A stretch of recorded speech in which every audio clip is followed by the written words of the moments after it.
Hello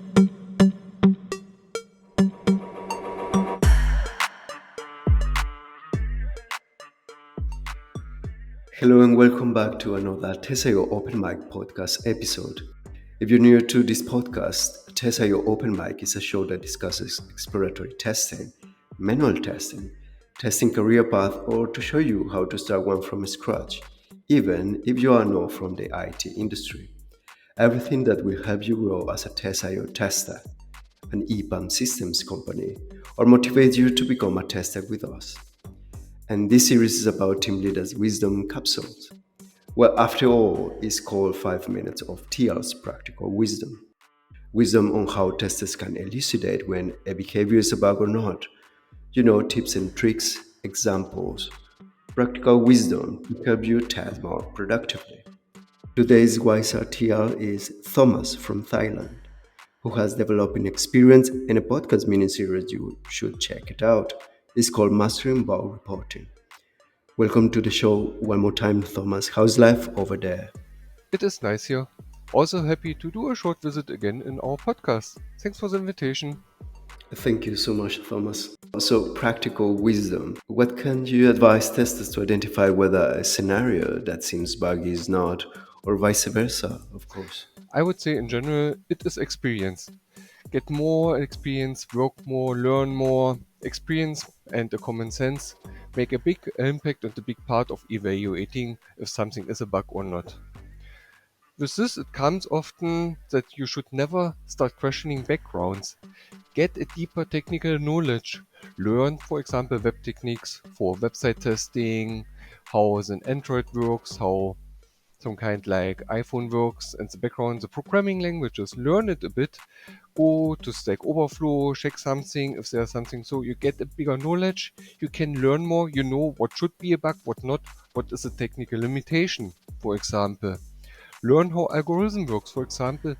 See how a sorting algorithm works to see if something is wrong with it or what is wrong. Is it maybe a duplicate or not? Always learn more, learn more. It's a general suggest for your life. Learn more, never stop learning.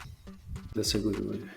Another good way to evaluate if something is a bug or not, get used to the product you're testing. Play around with it, learn it. Each product have its audience, so the intended flow and implementations may differ. So play around. It makes easier for you to evaluate something should be like this or not. A good thing is also to evaluate the bug type. Often you think something is a bug, but maybe it isn't. Think if it's really a functional bug, some code is broken, some functionality is broken, or it doesn't work like you think or expect it to be. Products are different, implementations are different, so think of if you would like to improve it only or it's really broken. If you think, could be better, then it's mostly a usability problem. Yes, not a bug, not an issue. Yes. So a good thing is also, and again, it's to learn and know the product, go a step further, investigate, test your bug, check the console, for example, in website bugs, test different scenarios around it and see how it behaves.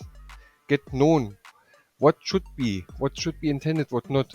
A good example is, for example, the problem we often have with saving the basket to the account. It mustn't be implemented. Sometimes a basket is session based. Sometimes when you log out, it deletes the session. Sometimes it keeps the basket. When you log in, it has the old basket even when you use a different user. Try True. to challenge this.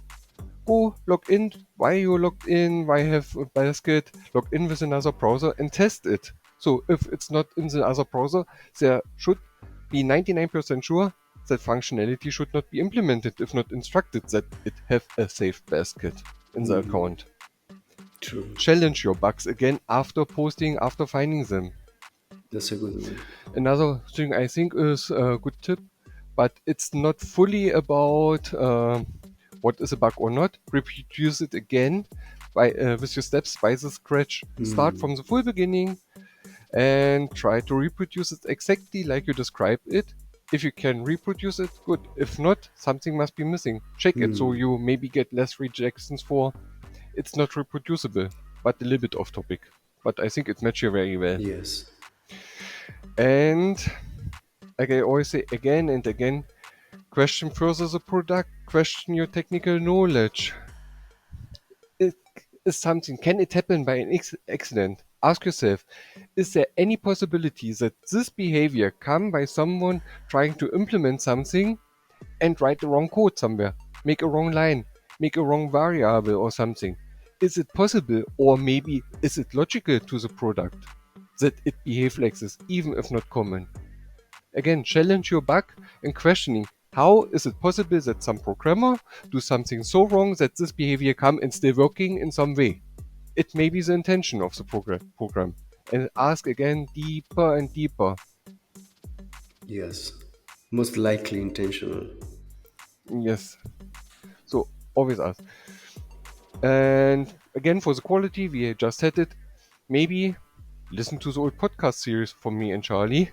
I think I give many tips for the report quality and so on. Like be detailed, explain why you expect something. It maybe give you even a hint for yourself. Is something a bug? Is it not a bug? Because you think of it, it can give you a clue. What I expect, is it really what should be like this? Or maybe I expected it may be wrong in the first place. Give it a second thought. Yes, agreed. Another thing is to evaluate bugs, especially with our platform. We have features. I must say it's not ideal, but sometimes the features are outdated. There are features which maybe was written half a year ago, it was changed. So if something is slightly different than the features say, it's maybe not a bug. For example, a wording change because they use the name wording. If the meaning of this is the same, it's most likely not a bug because only the product changed over time. The same for features. Some features moved, like one menu item get to another position, and so on. We had it often. It's not really a bug, it's only improvement of the app, but the features was not updated. So question yourself if it's somewhere or if it's the same but slightly different. Most likely it's not a bug, only an outdated instruction. True. The same for the features I can give as a tip is think of. Most developers work on desktop. It's easier to write code and so on desktop than on a mobile device. You're much faster. So most instructions, especially for websites, are written for the desktop version. But in most cases, in really nearly any cases, the mobile version of it, the responsive version, works differently, but it's maybe not especially set in the instruction. So if something again is somewhere else, like it is explained, there should be a button or a search field in the top bar in the main header, but it's not there, but it moved to the menu. It's most likely not a bug because it's normal responsive design. You doesn't have the space, it get moved to a different area or even cut out unimportant features. So evaluate yourself. It is maybe by the responsive design of the website because most features doesn't separate between mobile and desktop and most likely written for desktop because they come from the desktop as the developer. True. And to make it round again, and maybe my last tip here again, Please. get experience. Get a good common sense, get deeper knowledge of products, and maybe investigate even other testers' bug reports, how they do, what get rejected, and the reasons why it get rejected. Get a bigger knowledge, get a bigger feeling, and get a good common sense what should be or not.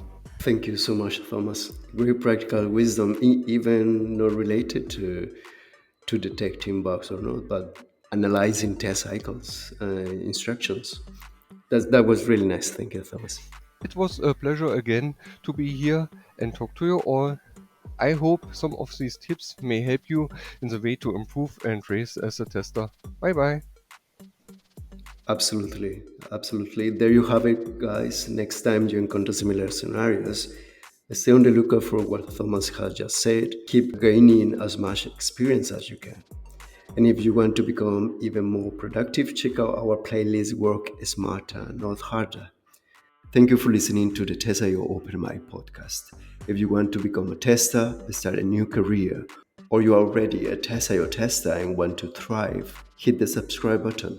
And if you want to know more about testing with Tessa Your, listen to the private podcast held in our Discord community server, which you can access directly from your tester account. Take care and stay tuned for more practical wisdom.